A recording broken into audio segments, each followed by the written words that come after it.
시청자 여러분 안녕하십니까? 국방매거진 조다니엘입니다. 이번 주 우리 군은 어떤 이슈에 반응하고 어떤 이슈에 열광했을까요? 쏟아지는 뉴스 속에 진짜 국방뉴스의 밑줄을 그어봅니다. 뉴스를 보는 또 다른 시선 국방매거진, 오늘 또 풍성한 소식 준비했습니다. 신분증 한번 확인하겠습니다. 대대장이 경계 근무에 투입되고 주임원사가 취사병으로 변신했습니다. 병사들이 모여 아침 회의를 하고 부대 분기 순찰까지 나섰는데요. 간부와 병사가 역할을 바꾸는 특별한 행사, 육군 5공병여단 돌풍대대 역지사지의 날입니다. 네, 보셨듯이 이번 주 주제는 육군 5공병여단의 역지사지의 날입니다. 자세한 이야기 나눠보겠습니다. 함께해 주실 정치훈 기자, 또 부름 기자 나오셨습니다. 안녕하십니까? 안녕하십니까. 네, 시청자분들께서도 보셨듯이 이건 또 제가 직접 다녀온 행사기도 하거든요. 일단 대대장과 병사가 역할을 바꿔서 하루를 체험하는 게 참 이색적이기도 한데요. 주요 내용을 먼저 키워드로 살펴보도록 하겠습니다. 네, 키워드가 역지사지입니다. 정 기자, 이거 어떤 내용입니까? 네, 저보다도 더 잘 아시겠지만 사실상 역지사지가 다른 사람의 입장에서 한번 처지를 바꿔서 생각해보자라는 내용이잖아요. 그렇죠. 잘 아시겠지만 간단하게 말해서 간부와 용사가 역할을 바꿔서 몸소 체험하면서 역지사지의 입장으로 서로에 대해 이해해보는 겁니다. 네. 각자의 임무 수행 시에 고충과 애로사항은 또 뭐가 있는지, 그리고 서로의 역할을 바꿔서 공감을 해보자, 이런 것들을 알아보는 것에 또 의미가 있다고 볼 수 있겠죠. 네, 제가 직접 갔다 왔는데 네. 진짜 역할을 바꿔서 수행을 한 점이 저도 정말 놀랐던 부분인데요. 네. 또 대대장은 취사 도우미 체험과 미병소 경계 근무를 들어가기도 하고 네. 주임원사는 또 일일 조리병으로 임무 수행을 했습니다. 근데 참모 체험을 하는 부분들도 굉장히 좀 독특하기도 했는데 사실 이러기가 쉽지 않잖아요. 네, 그렇죠. 서로를 이해해달라는 얘기는 많이 했어도 사실 또 직접 상대방의 입장이 되어보지 않으면 그 상황이 어떤지 모르거든요. 네. 그래서 저도 이 국방뉴스를 한번 봤는데 기획 시리즈가 너무 재밌더라고요. 네. 그래서 인터뷰 중에 가장 기억에 남는 부분이 병사가 간부님들은 항상 편하게만 지내시는 줄 알았는데 막상 해보니까 너무 힘든 점들이 많았다. 네, 그런 얘기를 그렇죠. 했거든요. 정말 그 발언이 인상적이었습니다. 네, 그래서 하루 동안 역할을 바꿔서 체험을 해보고 몸소 또 발표 끝나는 시간에 느낀 점을 발표하는 시간도 있었죠. 네, 사실 또 역할 바꾸기를 했으니까 소감을 또 같이 들어보는 것도 상당히 중요할 것 같은데, 네. 서로 공유를 하는 겁니다. 말 그대로 근무하면서 느꼈던 고충이라던가 그리고 애로사항들도 같이 토의도 하고, 네. 간부와 용사들의 어떤 효율적인 의사소통 방법에 관해서도 얘기를 나눈 겁니다. 네. 올해는 특히 지금은 또 장병들의 휴가 외박이 코로나19라고 하는 상황 때문에 또 쉽지 않은 상황이잖아요. 네. 그렇다 보니까 군에도 코로나 블루라고 하는 게 이제 극복의 과제가 새롭게 생겨버린 겁니다. 이런 점들도 허심탄회하게 얘기를 나누는 시간이었다고 합니다. 사실 또 저도 궁금한 게 있는데, 네. 두 분께서도, 진행자분도 그렇고 우리 노 기자께서도 역지사지와 비슷한 경험을 하신 적이 있으신가요? 저는 사실 야전 부대에 있을 때 우리 개원들의 임무 수행을 좀 생각해 보려고 하는데 많이 이게 생각보다 쉽지는 않더라고요. 쉽진 않죠. 네. 네, 누구신가요? 저도 그런 것 같습니다. 많이 입장에서 생각해 보려고 해도 사실 그 입장이 정말 돼보지 않으면은 정말 그 와닿는 부분이 많이 차이가 있지 않을까 싶습니다. 그렇죠. 저도 경계 근무를 사실 병사들과 한번 같이 서본 적이 있었는데, 네. 제가 생각했던 것과는 다르게 상당히 힘든 일이라는 거를 그때 처음 알았었거든요.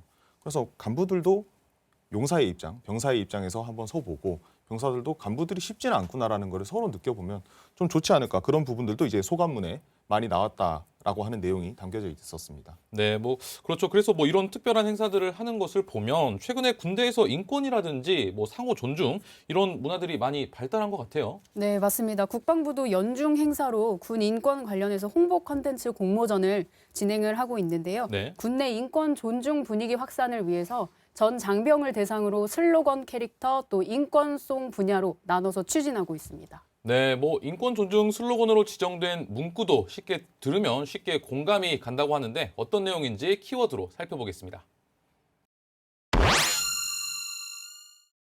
네, 이번에 존중 이야기가 나왔는데 이건 어떤 내용이죠? 네, 키워드로 보셨던 것처럼 존중은 전후의 또 다른 이름이다라고 키워드가 나왔죠. 네.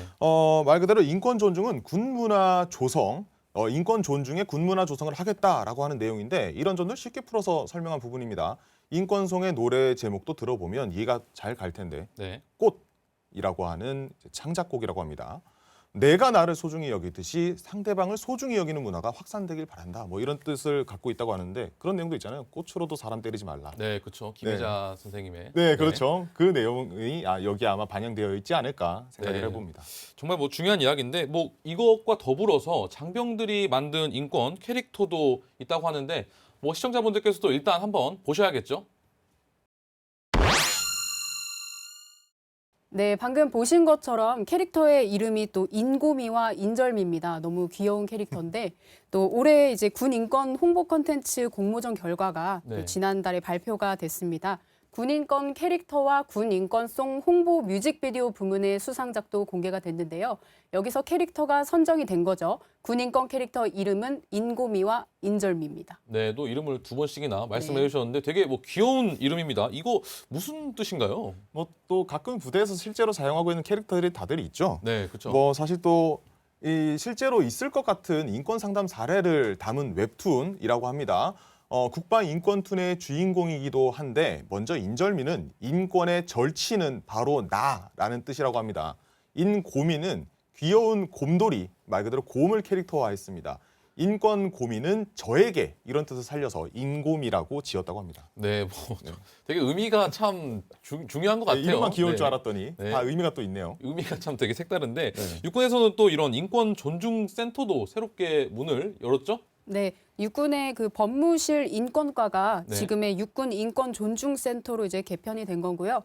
또 이제 4월부터 현판식을 열고서 공식 업무를 시작을 했습니다. 네. 기존의 인권과에서 수행을 하던 인권 정책, 또 상담 구제 기능이 3개과로 분리가 됐고요. 법무관과 법무부사관 등의 전담 인력이 대폭 보강이 됐습니다. 여기에 상담과 조사 경험이 풍부한 보병 장교, 또 군무원 등도 함께 편성이 됐고요.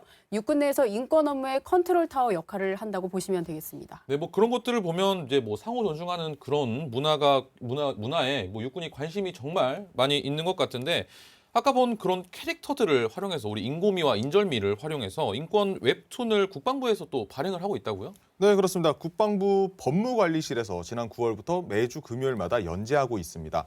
인권 침해가 되는 에피소드들과 함께 관련 법령들을 소개하고 있는데요. 네. 몇 가지 내용을 또 소개해드리자면 당신을 위한 대기조가 아니다. 이런 내용이 있는데 네. 해군 모 부대에서 근무하는 D 병사의 얘기입니다. 네. 잔심부름을 많이 시키는 소대장의 얘기를 다루고 있는데 본인의 장구류 정비와 취사병들에게 개인적인 조리 부탁, 자신들의 어깨를 주무르게 하거나 대학원 과제도 시켰다고 하는데 같은 간부의 입장에서 상당히 부끄러운 이야기네요. 네, 정말 소대장은 제가 봤을 때 군을 빨리 나가야 하는 게 좋을 것 같고요. 뭐 부당함을 알면서도 이런 병사들도 신고를 하지 못했는데 네. 이런 경우에는 처벌이 또 어떻게 되는 거죠? 제가 확실하게 말씀드리겠습니다. 군인 복무 기본법 36조에는 공적인 업무가 아닌 사적인 업무를 시키는 일체 행위를 금지하고 있고요. 병사가 말한 내용이 사실이라고 하면 소대장은 성실 의무 위반으로 처벌받을 수 있습니다. 네. 36조 4항에 보면 상관은 직무에 관계가 없거나 자신의 권한 밖의 사항을 명령해선 절대 안 됩니다. 네, 뭐 무슨 거의 뭐 법무관처럼 이렇게 자세하게 설명을 해주셨는데 또 웹툰을 보니까 최근에 뭐 퇴근 후에 뭐 개인 시간을 침해하는 것을 부탁하는 것도 문제라고요? 네, 그렇죠. 모 부대 독신 숙소에 있는 장교의 사연입니다. 사실 간부라고 해서 마음대로 일과 시간 이후에도 일을 시킬 수 있는 존재는 아니거든요. 그렇죠. 개인의 인권이 다 있다 보니까 최근 독신 숙소에서 보일러 파손으로 인한 화재가 있었다는 겁니다. 네. 그 뒤에 사고 예방을 위해서 주거 실태를 점검하고 외출할 때는 매번 보고하라고 상관이 지시를 했다는 겁니다. 네, 근데 또 이건 또 단체 생활과 사생활 사이에서 뭐 안전을 위한 일이라고는 하지만 어디까지 제재를 이렇게 할 수 있는 건지 뭐 문제가 제시되는 것 같은데 이건 처벌이 어떻게 되는 거죠? 네, 그렇습니다. 퇴근 후에 사실 사생활이 보장이 돼야 하는 게 맞는데 네. 또 그 본인의 동의가 없이 일괄적으로 점검을 한다는 것도 문제인 건 확실합니다. 군인 복무 기본법에서 보면 사생활의 비밀과 자유를 침해한 걸로 판단이 되는데요. 군인 복무 기본법 13조에 명시돼 있습니다. 기본적으로 독신자 숙소 운영과 관련한 사항은 자치운영위원회를 통해서 자발적으로 해야 됩니다. 네, 우리 뭐 진짜 법무관인 것처럼 우리 노 법무관님께서 자세하게 짚어주셨습니다. 네, 뭐 오늘 이렇게 역지사지의 날을 통해서 뭐 우리 군에 있는 인권 현황에 대해서 한번 짚어봤는데요. 정말 또 많은 것들을 알게 되는 시간이었고요. 오늘 두 분 말씀 여기까지 듣도록 하겠습니다. 감사합니다. 감사합니다. 전장 44.81m, 최대 속도 마하 1.2, 장속거리 12,000km, 한계고도는 16.5km입니다. 내부 폭장량은 34톤, 외부 폭장량은 23톤, 탑재 무장은 2,000파운드급 MK84 폭탄 24발, 500파운드급 MK82 폭탄 84발, 2,000파운드급 GBU 31 유도 폭탄 24발 등을 탑재할 수 있습니다. 이번엔 SNS 여론을 항해해보는 코너입니다. 오늘은 지난주 유튜브 뉴스바바를 통해 가장 반응이 뜨거웠던 이 영상. 오늘의 주제는 B-1B 랜서 폭격기. 미국 공군의 장거리 전략 폭격기입니다. 미국의 초음속 폭격기라고도 불리는데요. 김중서와 함께하는 밀리터리 카페. 지금 시작합니다.